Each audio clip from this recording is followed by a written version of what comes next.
Friends, we are meeting again.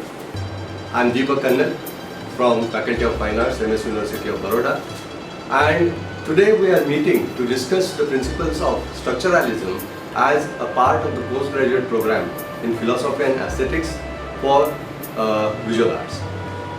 Before we begin with the structural ideas, we must understand the basic and the root of these theories, and that is found in the semiotics.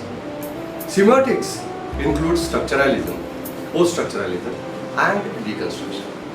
Semiotics is defined as the theory of signs. Simply speaking, a sign is something that would represent something else. We can look at the example of a tree. There are many different signs for that thing you would be looking at. The word tree itself, 4 letters spelled out on the page as T-R-E-E, the spoken word, tree. Another sign would be the drawing of a tree. A little plastic toy tree is also a sign of a tree. Yet another sign is a way through gestures, like with your legs together and your arms spread out over your head like a tree, used in the games and plays at school. So signs take the form of words, images, sounds, gestures, objects, even ideas. The thought of tree generated in your mind by looking out from your window is also a sign. In the broader sense, all languages, art, music and film are composed of more complex sign structures, and that means other things beyond their literal meaning as well. This process of sign making and interpretation, or the various interpretation, is an important way of defining values and judgments, and the creation of these values in the world of art. The search for the common meaning and the interpretations of sign, also the conceptual tools that help us understand this process of meaning making, is the basis of structuralist thought. Structuralism as a term refers to various theories across the studies of humanities, social sciences and economics, sharing a common assumption that structural relationship between concepts vary between cultural language, and their relationships can be usefully exposed and explored. These structures and made up signs and the signs have layered meanings that can be deciphered and even analyzed to give some common fundamental principles. More accurately, it explores the relationship between fundamental principal elements in language, literature and other fields upon which some higher mental, linguistic, social or cultural structures and structural networks are built. Through these networks, meaning is produced within a particular person, system or culture. This meaning then frames and motivates the action of individuals and groups.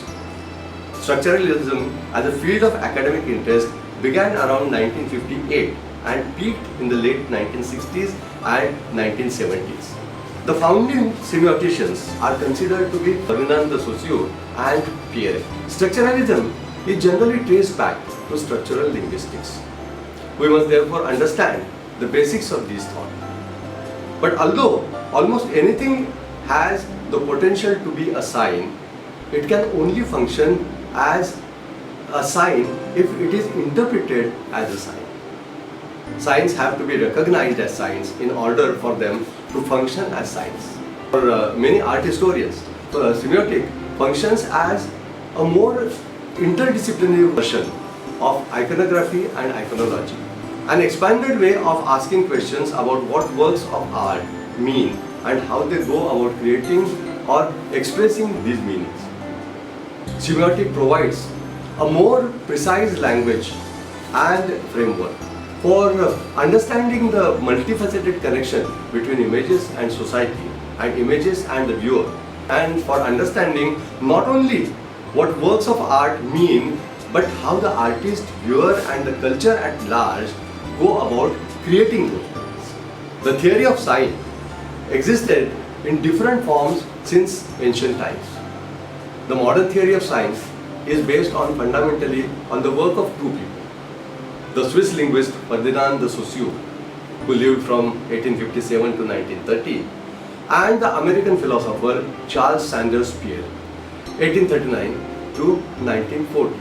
They are almost contemporaneous to each other. Saussure said that the sign is made up of two parts: the signifier, the form that the sign takes, and the signified, the concept it represents. The relationship between the signifier and the signified is the process of signification. For example, the word ship is a signifier and the concept ship is the signified. So, to go back to the example of a tree, that thing you are looking at out of the window would be the signified, and the word tree spelled out on the page would be the signified. He also said that the term tree or the signifier is an arbitrary selection of symbol for the representation of the signified tree. Saussure also identified binary structural elements such as langue, that is language, and the parole, that is the speech.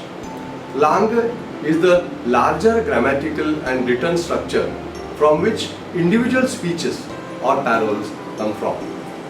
These connections with words are, however arbitrary, have been part of religion and mythology since a long time. Example of God's words, logos, actually bringing in the light just by saying let there be light, and the things light were born. Most biblical stories would create a perfect harmony between the God's language and the things that it signifies. In painting of the Annunciation, God's words through the message delivered by Gabriel impregnates Mary in the Van Eyck's painting. You can see this painting.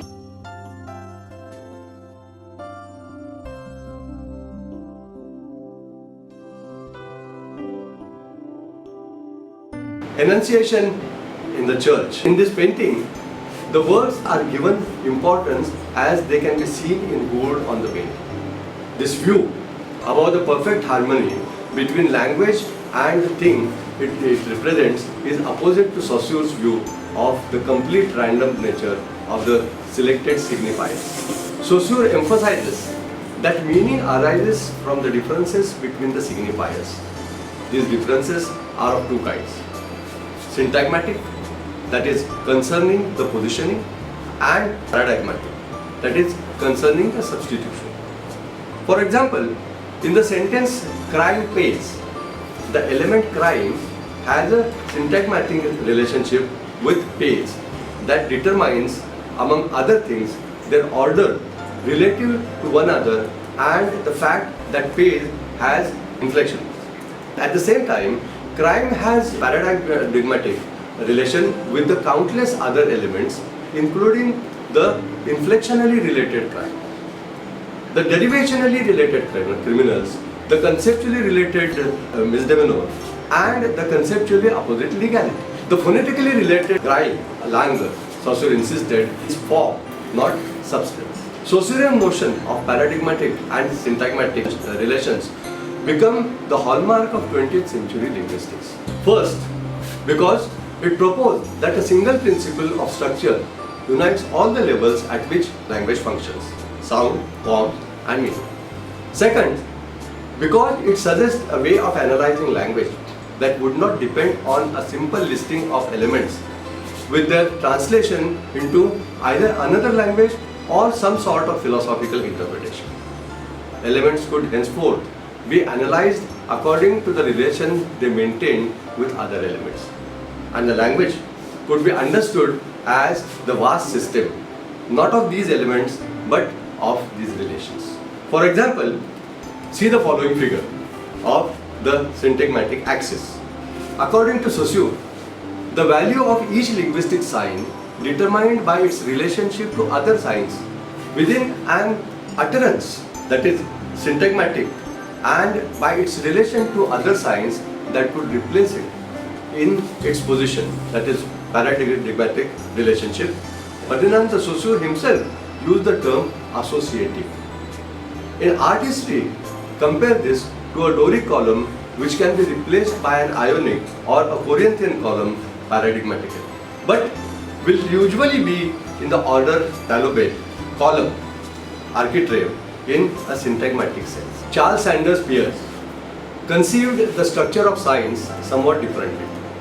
He said, that the sign is made up of three parts, not just two. Representative, the form that the sign takes, not necessarily material. Object, the thing to which the sign refers, and the interpretant, the sense made of the sign. The example of a red traffic light, when considered as a sign for the concept of stopping your car, would consist of a red light as the form of representative, vehicle halting, the object, and the notion that a red light indicates that a vehicle must stop as the interpretant or the process of coding error. Peirce analyzed that the process of interpreting signs tends to generate even more signs and further meanings are added to the simple signs. As the way the driver formulates the idea that car should stop in a sign as well as an interpretant. Peirce, let's see this figure.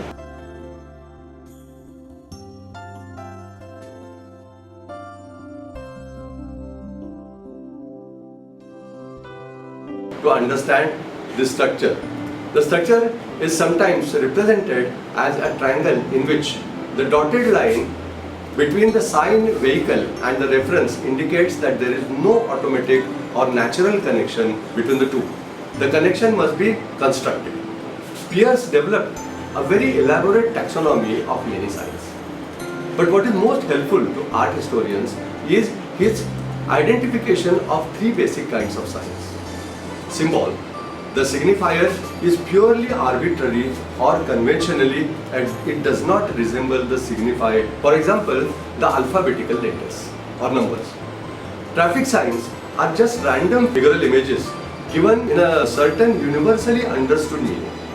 And the icon, the signifier, is perceived as a resembling or imitating the signified or being similar to it in some of its qualities, like a portrait, a model aeroplane. Take for an example of Georgia O'Keeffe's Black Iris. The painting depicts how an iris flower would look like becoming an icon.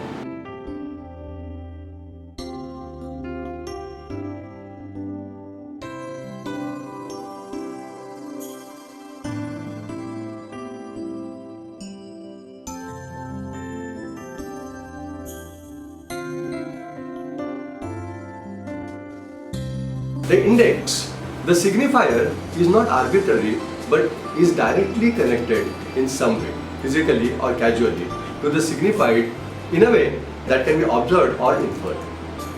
For example, medical symptoms, an index of disease, smoke, an index of fire, footprints, an index of a passing person, photographs or films, the direct result of the imprint of light on a sensitized surface. The work Betrayal of Images by René Magritte is an interesting work worth mentioning here, as it can connect Saussure's signifier and the Peirce's icon.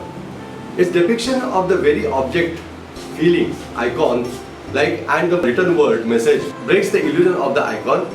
This is not a pipe.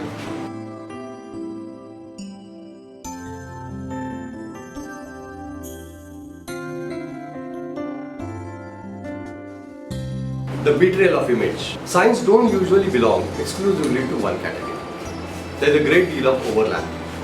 And signs often partake of characteristics of more than one of these types. A photographic portrait is both an index, as it is a direct trace but also an icon because it resembles that person. Aestheticians and art historians would question the different relationships between signifier and the signified, and the relationship between them, the interpretant, generated by the observer. Contemporary semioticians would not study signs as single entities as the earlier linguistics would have done, but as part of the sign systems. Group of signs of works work together to create meaning and to construct and maintain a certain reality.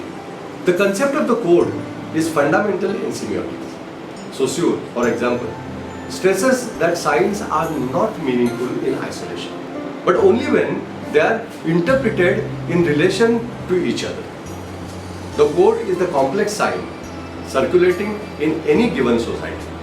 The Russian-American linguist Roman Jakobson, who lived from 1896 to 1982, further emphasized that the production and interpretation of science depends on the existence of codes or conventions for communication. The meaning of a sign depends on the code within which it is situated. Codes provide a framework within which signs make sense. Interpreting a text or image semiotically involves relating it to the relevant code signs circulating in any given society. Framework within which signs make sense. Interpreting a text or image semiotically involves relating it to the relevant codes.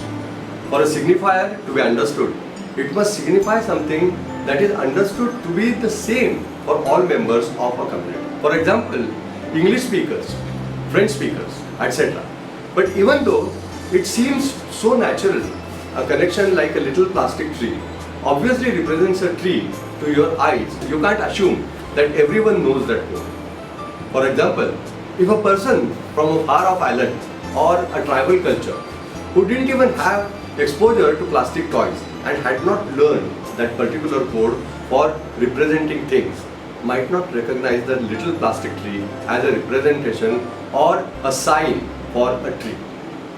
A particular kind of representation, such as a plastic toy, may seem natural or obvious if you grow up with it, but it actually belongs to a highly specific cultural code that has to be learned just like a language. Jakobson's semiotic theory of communication in relation to the code has been influential in art history. A message, text, utterance or image is sent by a sender, speaker to a receiver, reader, listener or viewer.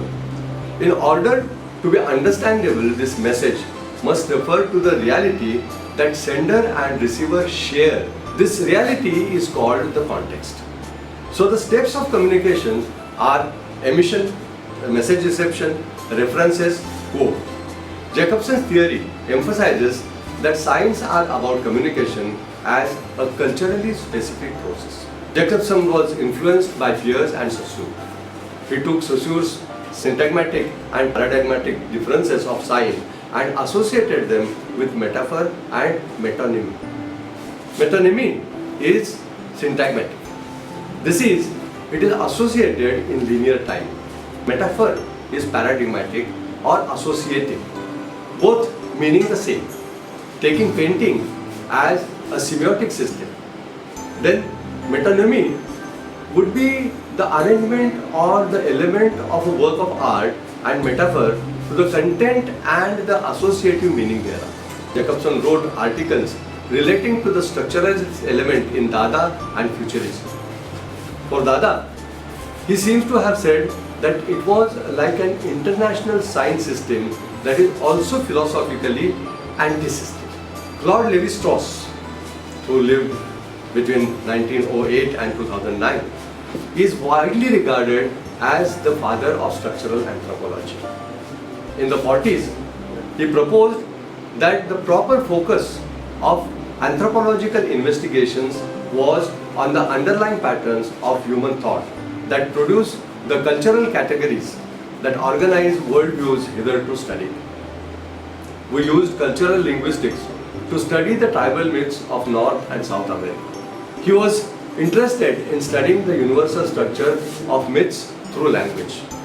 He worked on the concept of binary contrasts, the later referred to in his work as binary oppositions, which became fundamental in his theory.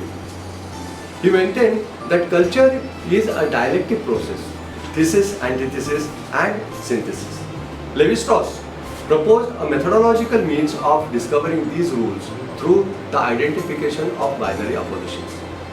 Some of these oppositions include hot and cold, male and female, culture, nature, and raw and cooked. Structuralists argue that binary oppositions are reflected in various cultural institutions. Anthropologists may discover underlying thought processes by examining such things as kinship, myth, and the language. It is proposed then that a hidden reality exists beneath all cultural expressions. Structuralists aim to understand the underlying meaning involved in the human thought as expressed in cultural acts. In 1960, the French philosopher Maurice Merleau-Ponty's book, Science, applied a Saussurean model to the phenomenology of perception. Phenomenology is the study of experience. Merleau-Ponty connected painting and language because paintings are composed of signs assembled according to the syntax or logic, just like language. Merleau-Ponty's encounter with the linguistics of Ferdinand de Saussure was a significant philosophical understanding of the subject. He was one of the first to see the philosophical implication of Saussure's course in general linguistics. In the Prose of the World, he argued that the primordial level of language must be approached by defining signs as Saussure does, not as the representation of certain signification, but as the means of differentiation in the verbal chain opposites, relative and negative entities in the speech.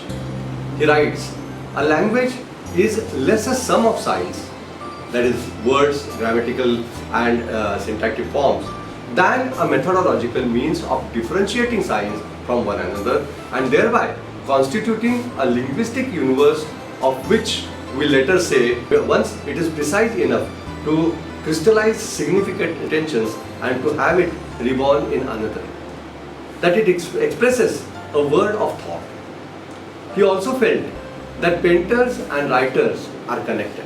There is a formal similarity in art and writing as they both are connected by a preceding concept of what they wish to express. Ponty said of abstract and other modern art movements that they distort representation and therefore their meaning lies beyond resemblance.